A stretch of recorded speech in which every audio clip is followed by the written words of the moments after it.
Hello, everybody, and welcome to Worms. Not the Star Wars Expanded Universe today, but Worms.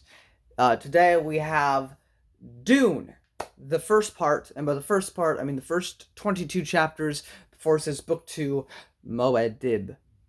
Why am I reading Dune, you guys? Well, you see, the new movie, is coming out in October. So I wanted to read this novel in anticipation, which is why I took a short break from the Star Wars Expanded Universe.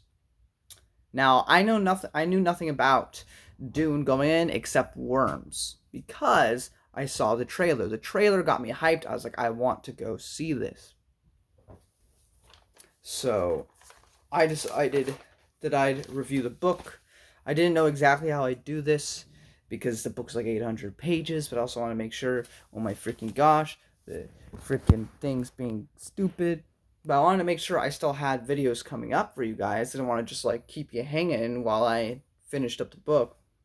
So I thought, why not talk about some things? Um, but yeah, I have some notes I have some background notes for Dune. Like I wrote down the Butlerian Jihad, which is a trilogy we'll get to once I finish the expanded universe, which takes place first in the timeline. The Bene Gesserit, which denies it's a religion but totally is. Um, there's ancient teachings preserved by the Zenzumi Wonders, which has Islamic origins apparently.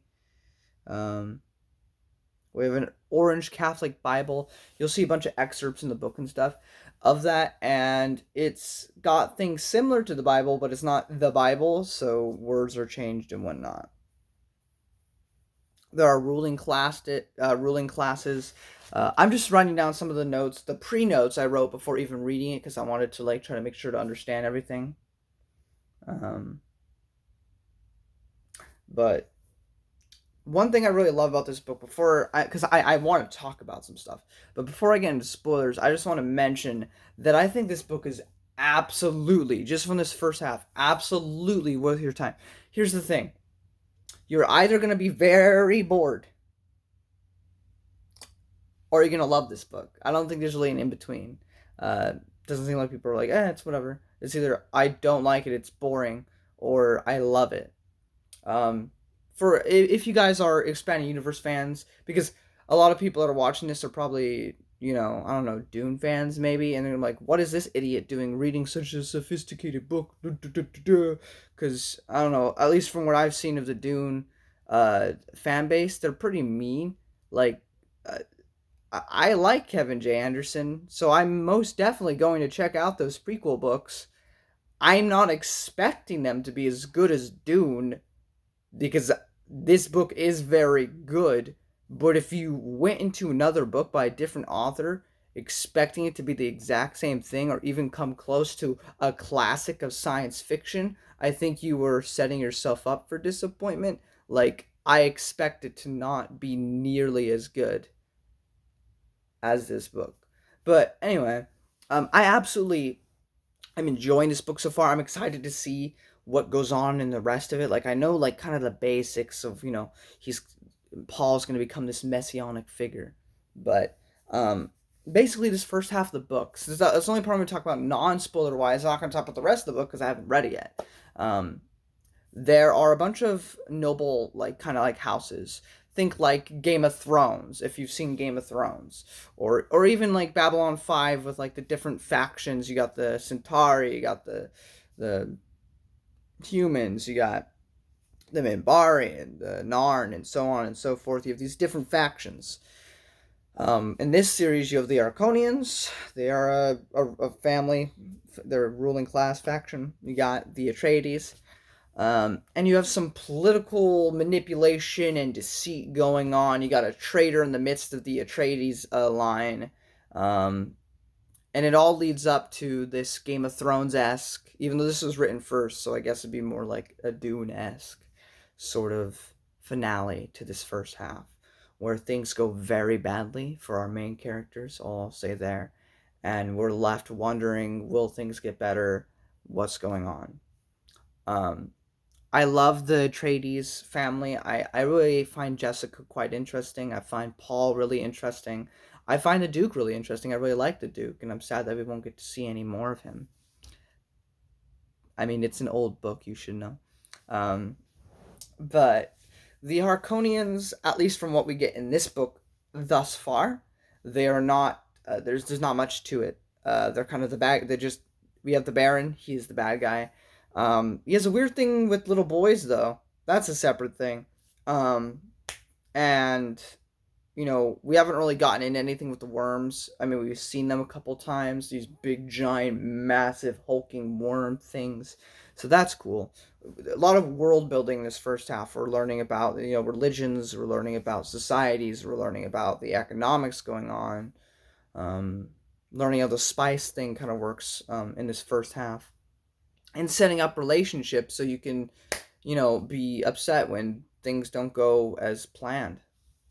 But for sure, um, I think this book has plenty of good stuff in here to enjoy. If you're a Star Wars Expanded Universe fan and you like Darth Plagueis or Cloak of Deception, I think those are a lot like more political heavy books or whatever. I think that this book may be up your alley for sure. Or if you like The Expanse, because I hear The Expanse is similar um, in that vein. But yeah, I can say, at least for this first half of the book, with the whole section with Paul and his father and everything, I highly recommend this book. But I haven't read all of it, so I can't give you a definitive answer yet. I will when I finish the entire book, but I can say right now, I think it's definitely worth your time. Some other background things. So the Butlerian Jihad was 110 years before um, space travel had an impact uh, on religion. Uh, we have Gen the Genesis reinterpreted, universe instead of a world, like um, how the universe came, even though it kind of is the same thing. CET, um, I put that abbreviated, came to the agreement any religion with over 1 million followers were to stop saying they had the one truth.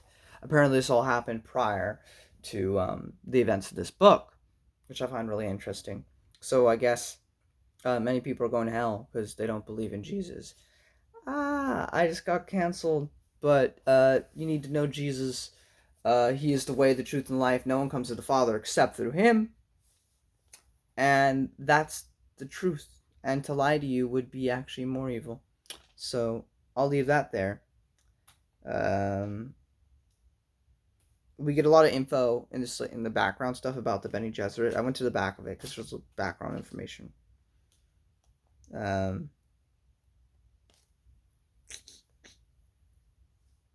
and then we get to the Dune novel, and it begins with a pain test. Paul is talking to this Bene Gesserit lady, and there's this huge trial that he has to go through because he's unique. Because, well, Jessica was supposed to have a daughter, but she wanted to make Duke Leto happy, so she gave him a son. And people think he may be the, I forget the word because it's a fake word and it's hard to say, but they believe him to be this person, this messianic figure. Or, well, they don't believe him to be messianic, but they believe him to be a person. There are other people who view him messianically. Messianically, is it a word? Whatever. See, all the Doom fans are like, this is an idiot. How dare he read our books? Because they're all intellectually brilliant minds. I don't know. That's what I've seen in like a lot of the forums and stuff that I've searched up on. I'm like, bro, chill. Anyway, um, Baron wants Leto dead, so that's a big part of this first half of the book is the Harkonian trying to get rid of the Atreides. Paul has visions of the future, so we're definitely getting some like superpowerish stuff with Paul. Apparently, at some point, Atreides' ancestors had Harkonians banished after a battle. Um, we then go on to learn about the betrayer, who's Dr. Yu, who seems to be reluctant in his mission, but also completely content to do it because he wants to avenge his wife. Paul learns of the traitor, and then so does Jessica, which gives things all in like this big conundrum. We get a lot of discussions with the Duke and everything about the economics of the planet, political strategies against the Harkonians, little stuff they could do to piss off the Baron.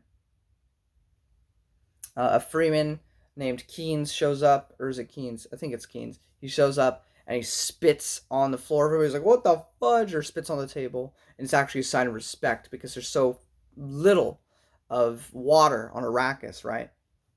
Which just also helps to just show the utter despair that is this planet. Far worse than Tatooine. Tatooine has moisture farms. Okay? Plenty of them. People are not, I mean, maybe some that live out in the desert, but most people, if they stay to the towns, they're okay. Um, but this place just sucks. But it's a sign of respect because there's not a lot of water to go around. So if you're willing to spit on somebody's like table, which in our world, you'd be like, "What the fudge, bro?" But in this world, it's a sign of respect because there's not a lot of water to go around. So I'm willingly giving up some of my own water to do you the honor, which I thought was cool. Even though he's supposed to be betraying them. The locals are calling Paul Mahdi.